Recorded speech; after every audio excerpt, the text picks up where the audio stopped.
नमस्कार, DD news के इस विशेष बुलेटिन में आप सभी का स्वागत है। मैं हूं आपके साथ भावना नैयर और मेरे साथ है मेरे सहयोगी शरद मुदगल, जो आप तक सांकेतिक भाषा में खबरें प्रस्तुत करेंगे। शुरुआत करते हैं सुबह की सुर्खियों के साथ।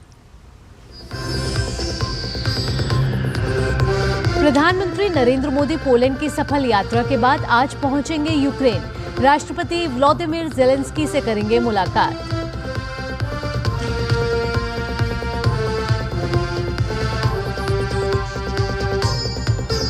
अमेरिका दौरे पर पहुंचे रक्षा मंत्री राजनाथ सिंह आज अमेरिका के रक्षा मंत्री लॉयड ऑस्टिन से करेंगे द्विपक्षीय वार्ता।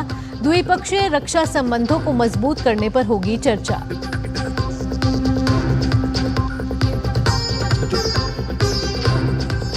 सुप्रीम कोर्ट के आश्वासन के बाद काम पर लौटे डॉक्टर। आज से सामान्य रहेगी अस्पतालों में ओपीडी। कोलकाता में आज सीबीआई से मिल सकता है जूनियर डॉक्टरों का प्रतिनिधिमंडल। देश आज मना रहा है पहला राष्ट्रीय अंतरिक्ष दिवस। चंद्रयान-3 मिशन की सफलता को समर्पित है ये दिवस। राष्ट्रपति द्रौपदी मुर्मू दिल्ली में मुख्य कार्यक्रम में लेंगी हिस्सा। दिल्ली शराब घोटाला मामले में अरविंद केजरीवाल की जमानत अर्जी पर सुप्रीम कोर्ट में सुनवाई आज। सीबीआई मामले में जमानत पर होगी सुनवाई।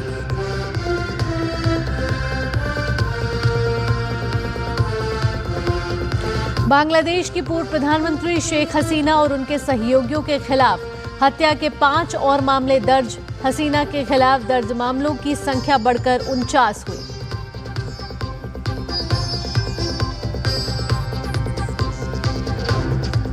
अंडर 17 विश्व कुश्ती चैंपियनशिप में भारतीय महिला पहलवानों का जलवा। आदिति कुमारी, नेहा पुलकित और मानसी लाठौर ने अपने अपने भार वर्ग में जीते स्वर्ण।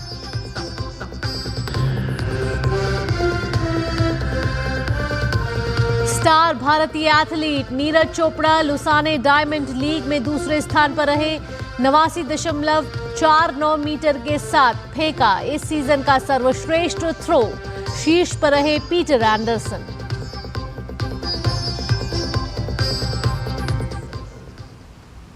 और अब खबरें विस्तार से। प्रधानमंत्री नरेंद्र मोदी पोलैंड और यूक्रेन की 2 देशों की यात्रा के दूसरे और अंतिम चरण में आज कीव पहुंचेंगे। पीएम मोदी राष्ट्रपति व्लादिमीर ज़ेलेंस्की के निमंत्रण पर यूक्रेन का दौरा कर रहे हैं।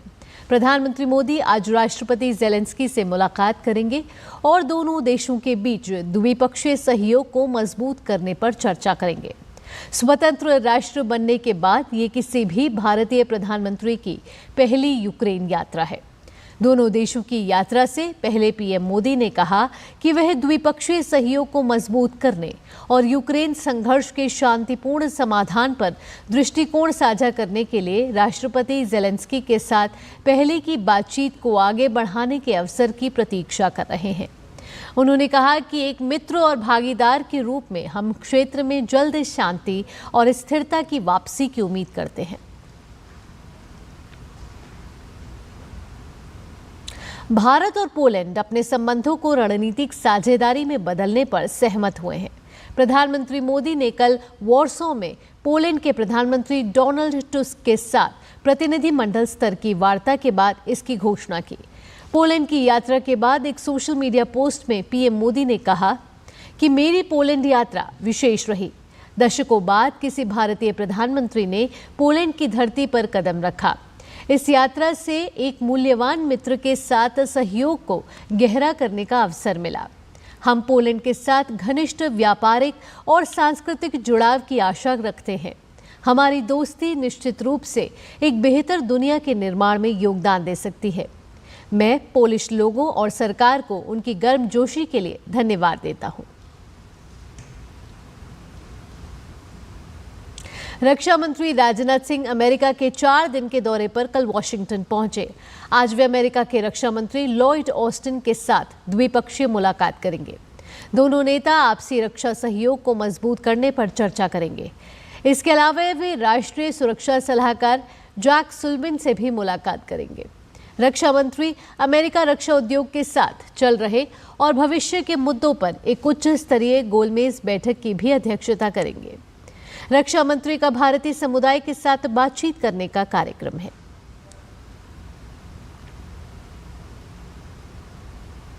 कोलकाता में डॉक्टर के साथ रेप और मर्डर केस के कारण गुस्से की आग से झुलस रहे देश भर के डॉक्टर ने अपनी हड़ताल वापस ले ली है। अब आज से ओपीडी और अन्य सुविधा पूरी तरह से सामान्य हो जाएंगी। सुप्रीम कोर्ट के निर्देश के बाद कल शाम को एम्स, आरएमएल सहित दूसरे अस्पतालों के रेजिडेंट डॉक्टर एसोसिएशन की बैठक हुई और हड़ताल खत्म करने का फैसला लिया गया। रेजिडेंट डॉक्टर के संगठन ने उम्मीद जताई कि कोर्ट के आदेश पर सुरक्षा की व्यवस्था होगी। कोलकाता रेप मर्डर केस की जांच कर रही सीबीआई टीम से आज जूनियर डॉक्टरों के प्रतिनिधि मंडल मिल सकते हैं। इस बीच इस मामले में पूर्व आचार्य संदीप घोष की मुश्किलें बढ़ने वाली हैं। सीबीआई संदीप घोष का पॉलीग्राफ टेस्ट कराएगी। कोर्ट से सीबीआई को पॉलीग्राफ टेस्ट के लिए मंजूरी मिल गई है।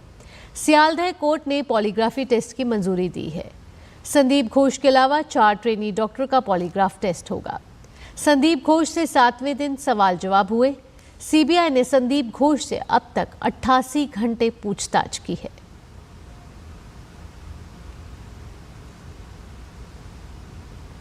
आज पहली बार देश में राष्ट्रीय अंतरिक्ष दिवस मनाया जा रहा है। इस पहले अंतरिक्ष दिवस का विषय है चंद्रमा को छूते हुए जीवन को छूना, भारत की अंतरिक्ष गाथा।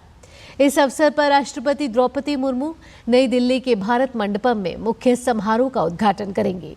राष्ट्रीय अंतरिक्ष दिवस बीते साल इसी दिन चंद्रयान 3 मिशन की ऐतिहासिक सफलता के बाद ही इस दिवस को मनाने की घोषणा की गई थी।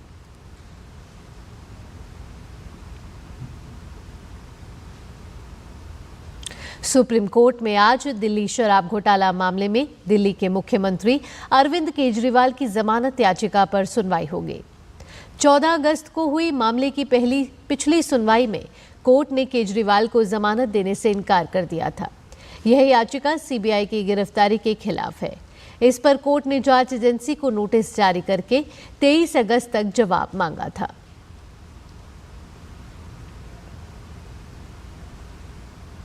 बांग्लादेश की पूर्व प्रधानमंत्री शेख हसीना और उनके पूर्व कैबिनेट सदस्यों सहित शीर्ष पुलिस अधिकारियों के खिलाफ कल कम से कम 5 और हत्या के मामले दर्ज किए गए।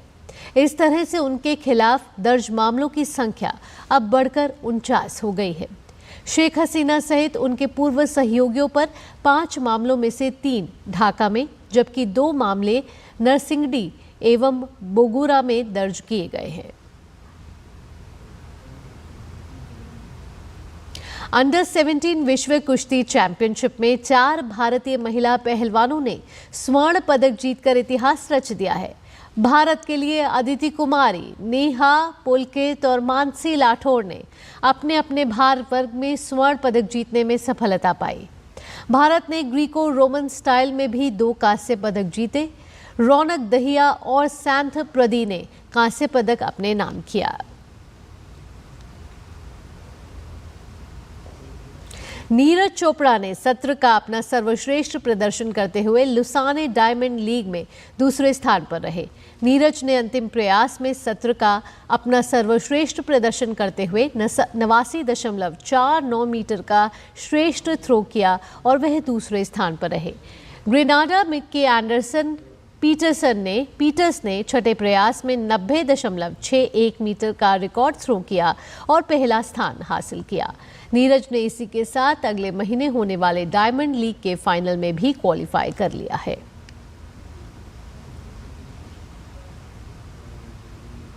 इसी के साथ इस विशेष बुलेटिन में इतना ही। मुझे और मेरे सहयोगी शरद को फिलहाल के लिए दीजिए अनुमति। खबरों का सिलसिला यूं ही जारी रहेगा। नमस्कार।